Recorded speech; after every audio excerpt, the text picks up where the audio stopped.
अस्सलाम वालेकुम नाजरीन, current affairs with Mazhar Khan के साथ हाज़िर हूँ।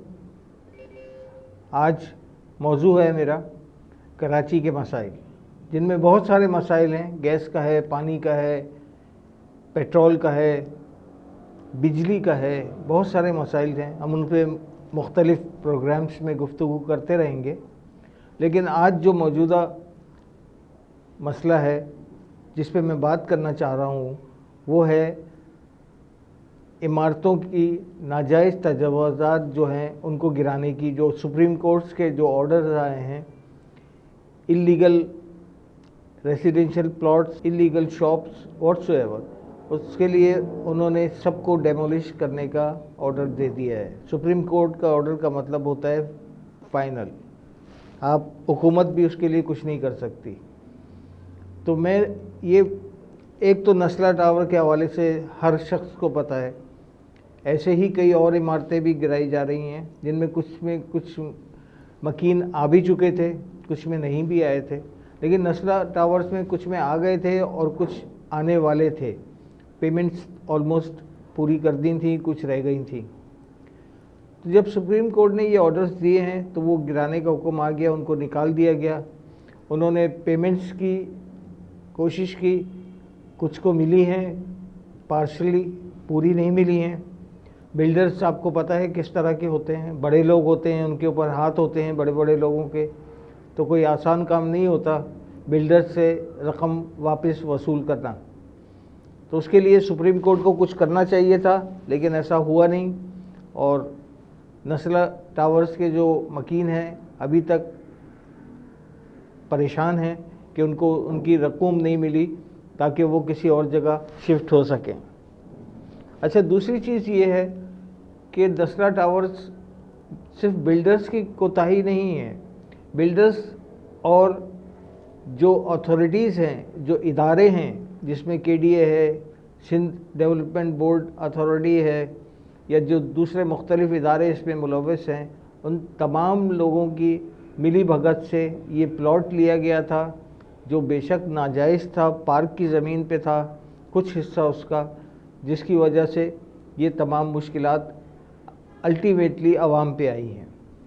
कहना ये चाहता हूँ मैं कि सुप्रीम कोर्ट को उनको सबसे पहले उन पे हाथ डालना चाहिए जिन्होंने ये ज़मीनें बेची गलत तरीक़े से। बिल्डर्स को भी पकड़ना चाहिए, इसलिए कि बिल्डर्स को मालूम होगा कि ये जायज़ है कि नाजायज़ है। ये ज़मीन प्लॉट्स आपको पता है, कराची के जो मास्टर प्लान है उसमें सब पता चल जाता है कि ज़मीन किस लिए मखसूस है। मस्जिद के लिए है, ये पार्क के लिए है, या स्कूल्स के लिए है, या गवर्नमेंट के लिए खेलने के लिए है, प्ले ग्राउंड्स हैं, ये तमाम चीज़ें पता होती। तो कहने का मकसद ये है कि सुप्रीम कोर्ट को उन लोगों को कैफ़े किरदार तक पहुंचाना चाहिए जिन्होंने ये ज़मीनें इन बिल्डर्स को बेची। उन्हें पकड़ना चाहिए, उन्हें सज़ा देना चाहिए, ताकि आवाम के सामने ये बातें आ जाएं। जब आवाम के सामने ये बातें आएंगी तो लोग ये समझेंगे कि हुकूमत ने कुछ किया उनके लिए। इसी तरह आपने देखा मदीना मस्जिद का भी जिक्र हो रहा है, उसको भी गिराने के ऑर्डर्स आ गए हैं, जबकि वो ज़मीन जो है बकौल मदीना मस्जिद वालों के या उनकी अथॉरिटीज़ के, वो एक सोसाइटी की ज़मीन थी। PECHS जो सोसाइटी है उसकी ज़मीन थी। उस सोसाइटी ने इनको इजाज़त दी थी कि आप इस पर मस्जिद तामीर कर सकते हैं। तारिक रोड पे तो यहाँ से वहाँ तक कहीं कोई और मस्जिद है भी नहीं, और बहुत आलीशान मस्जिद बनी हुई है, और तकरीबन 30 साल हो गए इस मस्जिद को बने हुए। 30 साल से क्या हुकूमतें सोई हुई थी? क्या 30 साल से इन लोगों को पता नहीं था कि ये नाजायज़ ज़मीन पे बनी हुई है? और मैं तो एक बात का कायल हूँ कि जब तक ये बनी नहीं थी, जब तक आप गिरा सकते थे। जब ये बन गई है तो ये तो अल्लाह का घर हो गया, इसे नहीं गिराना चाहिए। जिस तरह आपने देखा पाकिस्तान जब बना था तो बहुत सी दीनी जमातें इसकी मुखालफत में थीं, लेकिन जब बन गया तो वो सब भी यहाँ आ गए, उन्होंने पाकिस्तान की तामीर में हिस्सा लिया। वो इसलिए कि वो ये एक चीज़ ममलिकत खुदादाद पाकिस्तान बन चुकी थी, जो कि इस्लामी जमहूरिया पाकिस्तान थी, उसको ये डिनाई नहीं कर सकते थे। और जब बनने के बाद उस पर तनकीद करना, जो कुछ भी उन्होंने पहले कहा था पाकिस्तान बनने से पहले, उससे वो ख़ुद मुकरे तो नहीं, वो कहते थे कि हाँ हमने मुखालफत की, लेकिन अब चूँकि बन चुकी है, तो ये बन चुका है पाकिस्तान, तो अब हम इसकी मुखालफत नहीं करेंगे। तो मस्जिद के सिलसिले में भी मेरी दरख्वास्त है सुप्रीम कोर्ट से और आला हुक्काम से कि इस पर कोई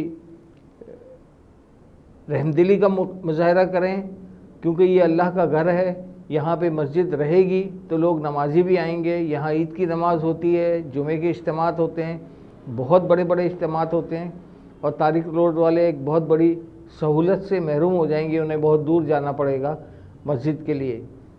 इसी तरह सुप्रीम कोर्ट को, क्योंकि आपको पता है कि इसमें बहुत बड़े बड़े लोग, बल्कि सुप्रीम कोर्ट ने अभी कुछ लोगों को गिरफ़्तार भी किया है, जिसमें KDA के डायरेक्टर भी थे, और उनसे पता चला है कि ये किन के कहने पे बेची गए थे प्लॉट्स।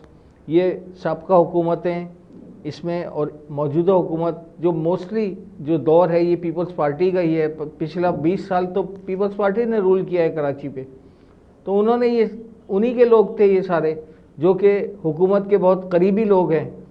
तो मैं समझता हूँ उनको पकड़ा जाए, उनको सज़ाएँ दी जाएँ, और जब तक सज़ाएँ नहीं दी जाएंगी ये काम होते रहेंगे जो अभी तक हो रहे हैं।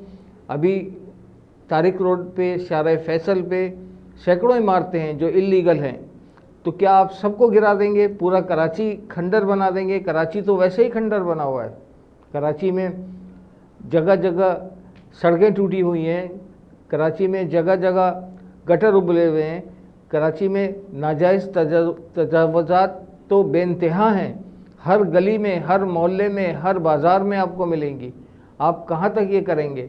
लेकिन अगर आपको कानून बनाना ही है, सख्त करना है, तो सज़ाएँ दें। सज़ा नहीं मिलेगी तो कुछ इसका हल नहीं निकलेगा। मैं समझता हूँ, मेरी अपील है सुप्रीम कोर्ट से कि इन चीज़ों पे गौर किया जाए और ये काम ऐसा किया जाए कि आइंदा करने वाले को खौफ हो कि हम ये क्या करने जा रहे हैं। और जो लोग मुतासिर हुए हैं इससे, मेरी दरख्वास्त है कि उनके वाजिबात जो हैं वो बिल्डर्स से दिलवाए जाएं, क्योंकि इनका तो कोई कसूर नहीं ख़रीदने वाले का। उनको तो पेपर्स दिखाए गए जो कि फेक थे या ओरिजिनल थे, व्हाट्सएवर, उनको दिखाए गए, उन्होंने ज़मीनें ख़रीद ली। ऐसे तो कोई लाखों करोड़ों की ज़मीन नहीं ख़रीदता है ना, जब तक कि उनको पेपर्स नहीं देख लेता, अपने वकीलों को नहीं दिखा लेता। ऐसे तो कोई भी जो है प्रॉपर्टी नहीं लेता।